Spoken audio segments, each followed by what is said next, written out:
Welcome to Cybersecurity Growth, a show for aspiring and existing cybersecurity leaders. I'm your co-host, Sean Valley. Welcome to episode number 16, special edition, United Health Group and the Backlash of MFA not everywhere. And hello to my co-host, Garrett Gross. Hey, Garrett. Hey, Sean. Garrett Gross here. Nice to be here. Loving this special edition. Excited to dive right in. You know, we're not supposed to be here today. But this has been in the news the past couple weeks, and in just the past couple days, there has been some Senate Finance Committee hearings, literally just 2 days ago. And this is too hot for you and me not to dive in and take a special edition Friday. So thanks for being here with me. I know we both have a busy Friday, but this was worth us spending some time together. So Folks, welcome. Those who are regulars, you'll expect a big rundown. No big rundown today. Today, our focus is just the hot topic. And let's get right into it.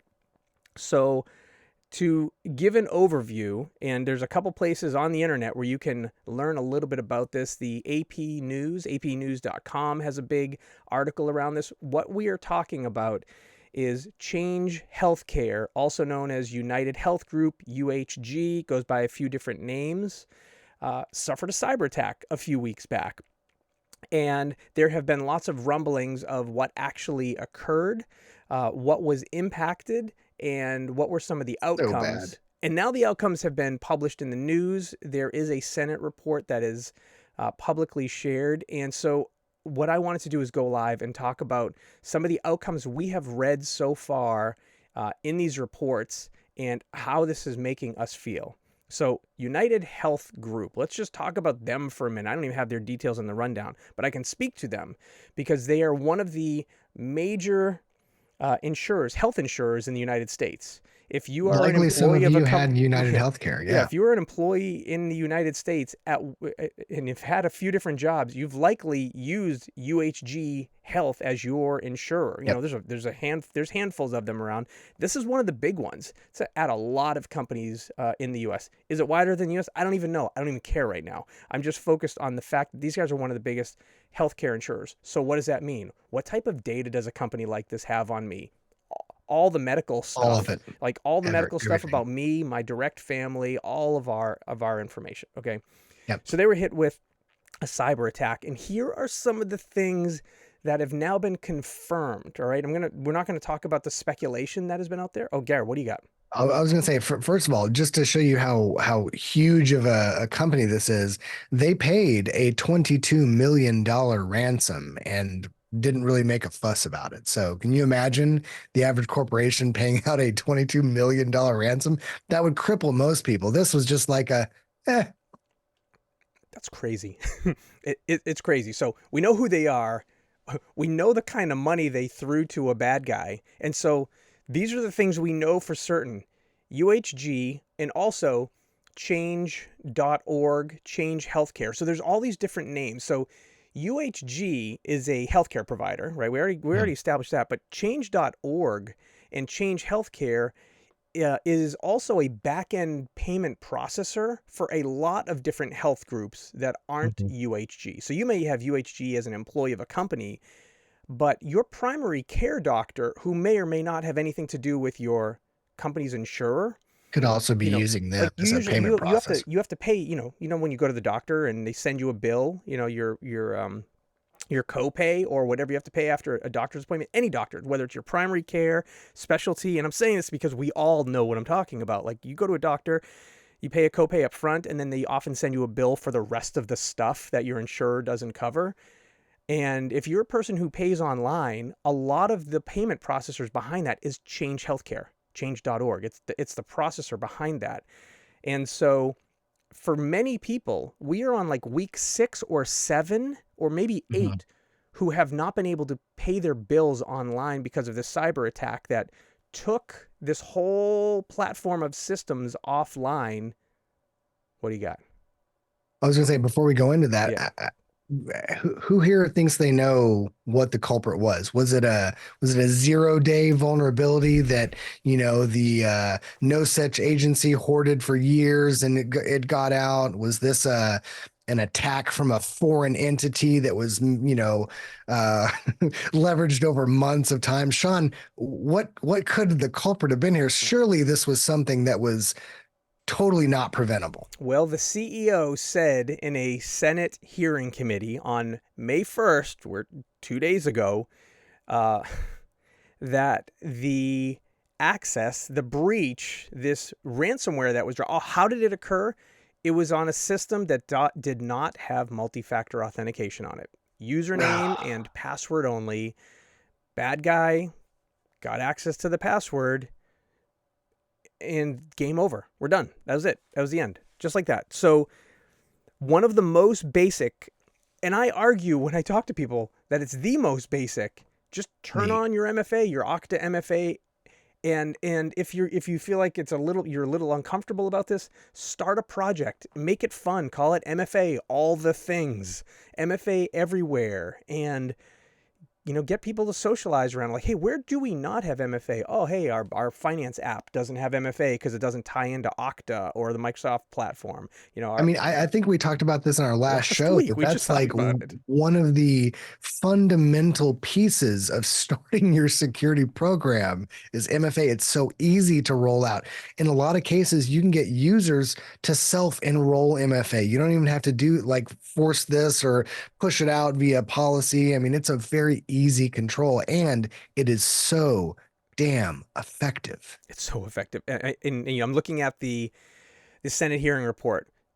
Oregon Democratic Senator Ron Wyden, right? So one of the people on the Senate committee, it's a senator, all right?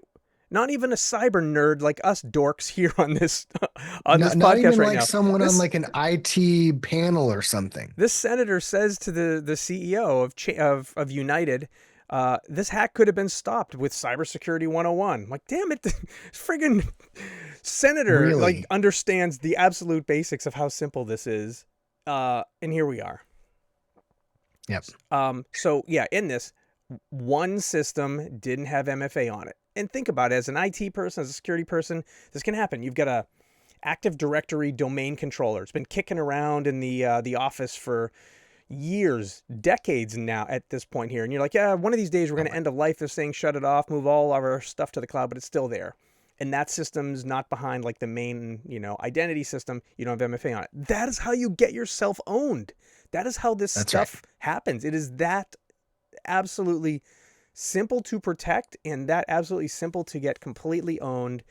And to Garrett's point, the key things from this article, they confirmed they paid the ransom actors, because this was a ransomware that locked a lot of stuff. They paid them $22 million to get the key to unlock the ransomware and get their files back. I was going to say that the healthcare stuff, that's usually one of the main candidates for, well, I guess we're just going to have to pay this ransom, because unless you can, speedily recover or, in very rare cases, actually decrypt the files yourself, which almost never works, you have to get those healthcare files back. There are possibly people's lives on the line here. I would say at this point, we are now at a point where it's not a possibly. It is like people's lives are on the line now. Right. The cost of the incident, according to this report, they say it's about $900 million. Hold on, Garrett, I'm going $900 million. And but Dr. Evil couldn't take us here. They're saying, in quotes, it is likely to exceed $1 billion once they're done with this. And that is insane, because here's the fallout of this. United Healthcare is not going to suffer. They're going to pass that on to you, the consumer. Your healthcare premiums are likely going to go up as a result of this, as a result of someone not enabling MFA on systems. And which I don't mean to beat a dead horse, but this is so easy. I can use my mobile device with Google Authenticator to set up MFA on pretty much any app. This does not require some huge effort to roll out. This is literally just like you said in your example, Sean. Oh, we've got this AD server or whatever type of system we're trying to migrate over. In the interim, put MFA on it. Just do it. Enroll it in SSO. Those are just very basic things to do. Otherwise, I'm going to stop saying otherwise this could happen to you. No, it's going to happen to you. It's going to happen. and and then have a senator tell you you should have done better with cybersecurity That's right. 101. Here's another note here. It's unrelated to the MFA thing, but it's still related to our world of things to talk about. The CEO of the company, his last name's Whitty, said during the Senate hearing that the company doesn't have outside cybersecurity insurance. They opt to self-insure.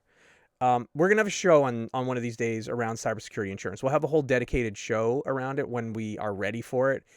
But this is interesting. You know, a company whose security incident is going to exceed $1 billion.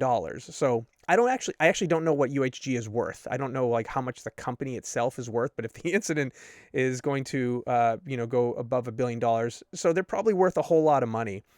For them to not pay a premium, for cybersecurity is interesting. I'm not going to shame them for it because they are an insurance company, and there are thoughts around should we or shouldn't we.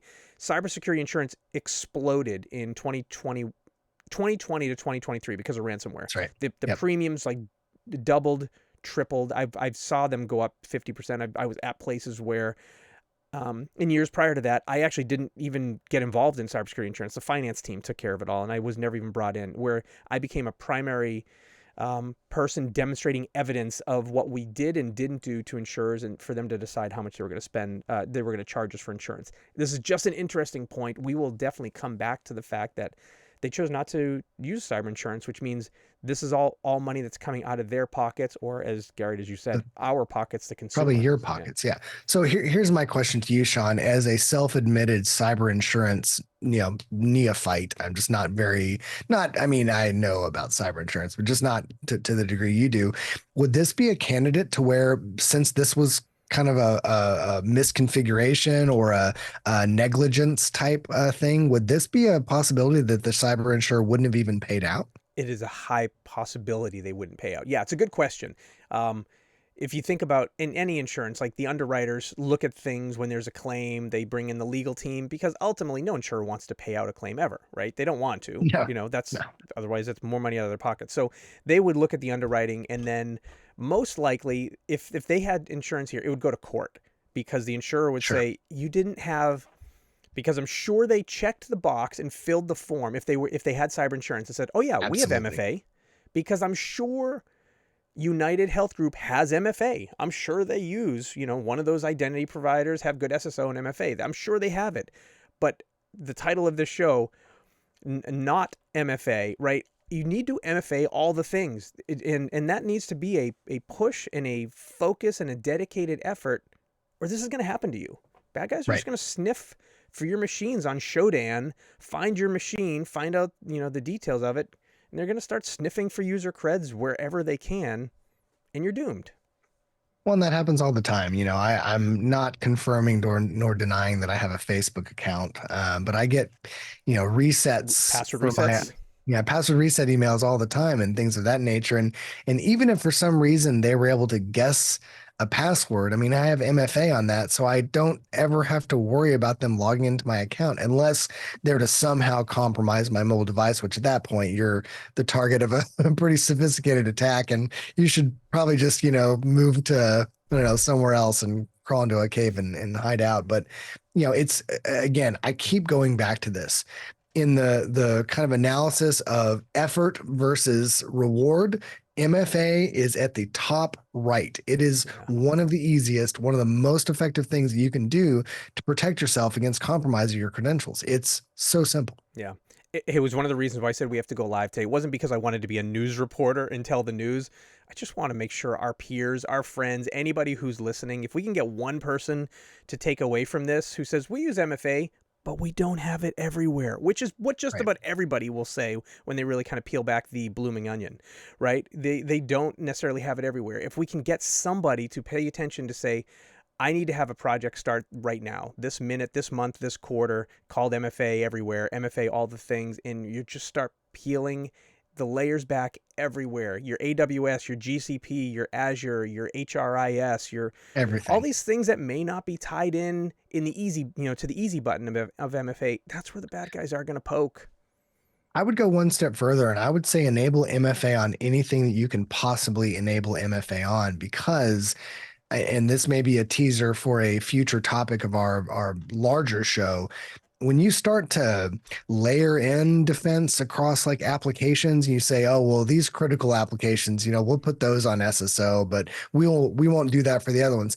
It's okay to prioritize those apps first. Like, hey, let's get our most critical infrastructure enrolled in SSO, MFA enrolled, but never neglect them. Never put them in separate buckets, because I hate to say this, but that's just bad security. That's not a smart approach. Because again, we all know credential misuse, reuse of passwords, things of that nature. If a credential dump were to happen in a non-secure app that didn't have MFA involved, I mean, again, it's just threat actors are trained to pivot, to take intel from one source and apply that to everything else they can find. And just like Sean's saying, it's as simple as using Shodan and going and finding all the services that are listening and then trying those creds and just spreading your evil that way. So again, just to dial back, it's not like it was 20 years ago where, remember, we had to use those MFA keychain, like little tokens. My little RSA football thing. Yeah. Yeah, that's right. The football. Yeah. It's not like that anymore. Any mobile device can be a multi-factor authentication device. In fact, multi-factor authentication doesn't have to be some code generation. It could be, hey, send me an email to verify my identity or something. So again, it's, known by multi-factor, two-factor, whatever.